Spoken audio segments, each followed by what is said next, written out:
आप देख रहे हैं न्यूज इंडिया टीवी, आपकी आवाज आपके साथ। राजधानी दिल्ली में विधानसभा 2025 का चुनावी बिगुल बज चुका है।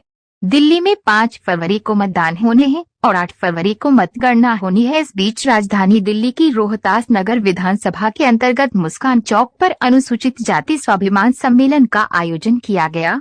मुख्य वक्ता के रूप में बुलंदशहर बीजेपी सांसद भोला सिंह के साथ जिला नवीन शाहदरा अध्यक्ष मनोज त्यागी, रोहतास नगर विधायक एवं बीजेपी उम्मीदवार जितेंद्र महाजन, एससी मोर्चा महामंत्री प्रवीण कुमार, पिंटू बामणिया, निगम पार्षद रीना महेश्वरी, पूर्व जिला अध्यक्ष कैलाश जैन, मीनाक्षी शिवम के साथ अनुसूचित जाति मोर्चा जिला अध्यक्ष वीर सिंह अटवाल की अध्यक्षता में बाबा साहब के चित्र पर पुष्पांजलि अर्पित करते हुए दीप प्रज्वलित करके कार्यक्रम का शुभारंभ किया गया।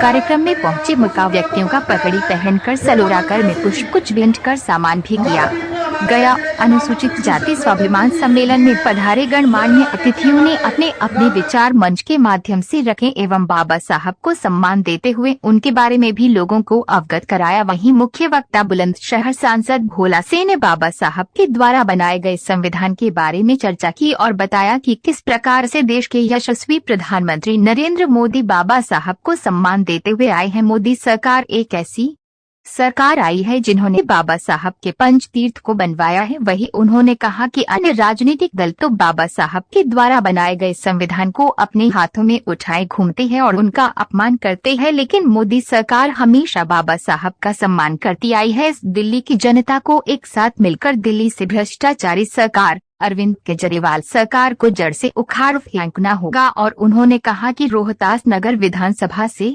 भाजपा के उम्मीदवार जितेंद्र महाजन को भारी वोटों से विजयी बनाकर विधानसभा में भेजना है। न्यूज इंडिया टीवी से सुशील भारद्वाज की रिपोर्ट, रोहतास नगर दिल्ली से। आज अनुसूचित जाति सम्मेलन हुआ और हजारों की संख्या में अनुसूचित जाति के भाई और बहनों ने इस कार्यक्रम में अपनी सहभागिता की। जिस प्रकार से अनुसूचित जाति का नरेंद्र मोदी जी की नीतियों में विश्वास बढ़ा है, जिस प्रकार से आदरणीय प्रधानमंत्री जी ने अनुसूचित जातियों के लिए काम किया है और जिस प्रकार से बाबा साहब जी को जो सम्मान भारतीय जनता पार्टी के सरकार ने दिया है, उसके कारण से आज अनुसूचित जाति के इस रोहतास नगर विधानसभा में हजारों की संख्या में स्थानीय एससी समाज के लोगों ने भाग लिया। बात करें, देखा गया मन से कि आज पार्टी में भी काफी लोग शामिल हुए, भाजपा से प्रभावित होकर। निश्चित रूप से दिल्ली की जनता अरविंद केजरीवाल के छलावे से परेशान आ गई है। उनके झूठ बोलने की, जो बार बार दिल्ली से वादे करने के जो झूठे वादे अरविंद केजरीवाल कर रहे हैं, दिल्ली की जनता उनको पहचान चुकी है। और आज बड़ी संख्या में स्थानीय लोगों ने भारतीय जनता पार्टी की सदस्यता ली है। यह दर्शाता है कि अरविंद केजरीवाल जी अब दिल्ली की सत्ता में नहीं रहने वाले हैं। आम आदमी पार्टी दिल्ली की सत्ता से जा रही है। बिल्कुल बच चुका है। जितेंद्र महाजन की ओर से रोहतास नगर के मतदाताओं को क्या अपील है?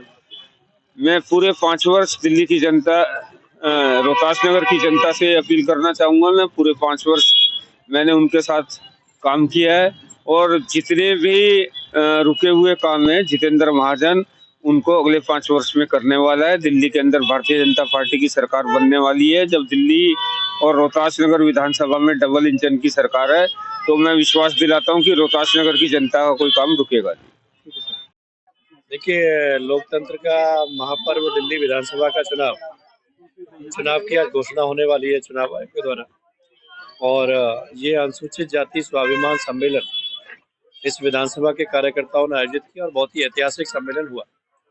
इस सम्मेलन में यहाँ की जनता ने, जो अनुसूचित वर्ग के लोग हैं, ये संकल्प लिया है कि जिस पार्टी का नेता भ्रष्टाचार के खिलाफ अन्ना आंदोलन से निकल के आया और वो खुद भ्रष्टाचार में लिप्त होकर जेल में चले गए, 10 साल इस दिल्ली की दुर्गति करने का काम जिस पार्टी ने किया है, 10 साल इस दिल्ली की जनता को माननीय प्रधानमंत्री जी की कल्याणकारी योजना, चाहे आवास हो, चाहे आयुष्मान भारत कार्ड हो, चाहे इनको पीने का स्वच्छ पानी हो, चाहे इनके लिए बिजली हो, उससे वंचित रखा है।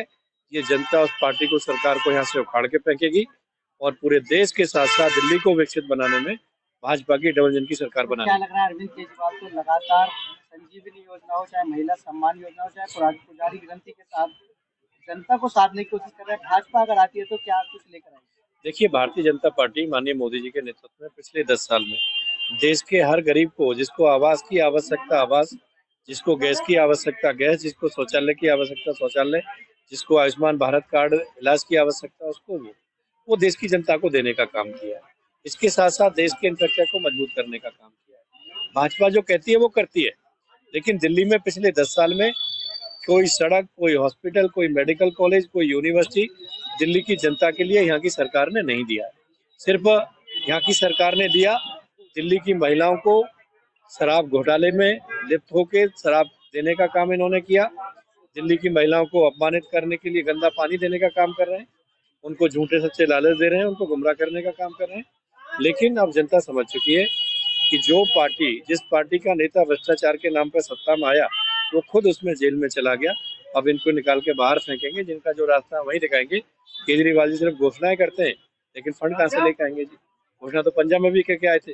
फिर वो केंद्र में आरोप लगाते हैं कि केंद्र हमको पैसे नहीं देता है। देखिए, भाजपा इसलिए जरूरी है कि देश के साथ साथ विकसित दिल्ली बने। जो प्रधानमंत्री जी का विकसित भारत का संकल्प है, पूरे देश में हर जिले में सरकारी मेडिकल कॉलेज देने का काम हमारी सरकार ने किया। पूरे देशवासियों को योजनाओं के माध्यम से उनको विकसित करने का काम किया। लेकिन दिल्ली में हर योजना में रुकावट बनने का काम आम आदमी ने किया है। आप पास पड़ोस में उत्तर प्रदेश देख लें, हरियाणा देख लें, राजस्थान देख लें, मध्य प्रदेश देख लें, छत्तीसगढ़ देख लें, जहाँ भी भाजपा की डबल इंजन की सरकार है वहाँ पर विकास की गति 2 का 4 गुना तेजी से है। लेकिन 10 साल में दिल्ली बर्बाद हुई है। दिल्ली गड्ढों वाली दिल्ली हुई है, गंदे पानी वाली दिल्ली हुई है, सीवर लाइन वाली भरी हुई दिल्ली हुई है। तो ये सब, इससे दिल्ली को मुक्ति चाहिए, दिल्ली में भी विकास चाहिए। उसके लिए भाजपा जरूरी है और वो माननीय मोदी जी के नेतृत्व में ही विकसित दिल्ली हो सकता है, भाजपा के नेतृत्व में हो सकता है। इसलिए दिल्ली को सहयोग करना है। हमारे इस जिले में 3 विधानसभा हमारी ऐसी विधानसभा है, जो 2 विधानसभा तो हमारी रिजर्व में, गोकुलपुर विधानसभा और सीमापुरी विधानसभा, और अपनी रोहतास नगर विधानसभा में हमारा एससी वर्ग के लोग बहुत अधिक संख्या में। तो उसी हमने जिले में 3 अलग अलग विधानसभाओं में प्रोग्राम किए ऐसी समाज को जोड़ने का, जो बरगलाया हुआ है कांग्रेस द्वारा और आम आदमी पार्टी द्वारा, जो ये कहते हैं कि ये बाबा साहब के बनाए हुए संविधान को खत्म कर देंगे। उन बातों को ध्यान में रख करके हम लोगों ने ऐसी समाज को दिखाने का काम किया है कि मोदी सरकार हमेशा से दलित समाज के साथ है और हमेशा से दलित समाज के हितों के लिए काम करती है। क्या लग रहा है कि ऐसे सम्मेलन से साक्षात हो पाया जो हम करना चाहते हैं?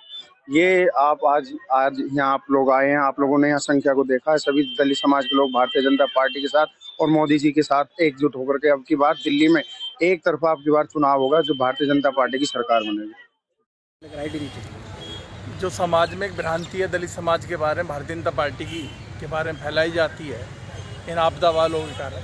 आपने देखा जो जनसैलाब आया है वो किस विचार के साथ आया है। आज पूरा देश का कोई भी वर्ग हो वो मोदी जी के साथ खड़ा है। उसी कड़ी में हमारे एससी मोर्चा ने स्वाभिमान सम्मेलन रोहतास नगर विधानसभा में किया। निश्चय ही आने वाले चुनाव में भारतीय जनता पार्टी दिल्ली में पूर्ण बहुमत की सरकार बनाएगी। कुछ ही देर में आचार संहिता लग जाएगी। ऐसे में अरविंद केजरीवाल की तरफ से सूत्रों के हवाले से खबर आ रही है कि 2 विधानसभा सीटों पर इस बार चुनाव लड़ने वाले हैं। क्या डर गई है? हमारे संजय पाठशाली मंत्री करने का फल है। हमारे साथ उनका भी हार्दिक स्वागत है। सोलो में पार्टी ज्वाइन करी है, बहुत बहुत बधाई संजय पाठशाली का, धन्यवाद सोलो। आप देख रहे हैं न्यूज़ इंडिया टीवी, आपकी आवाज़ आपके साथ।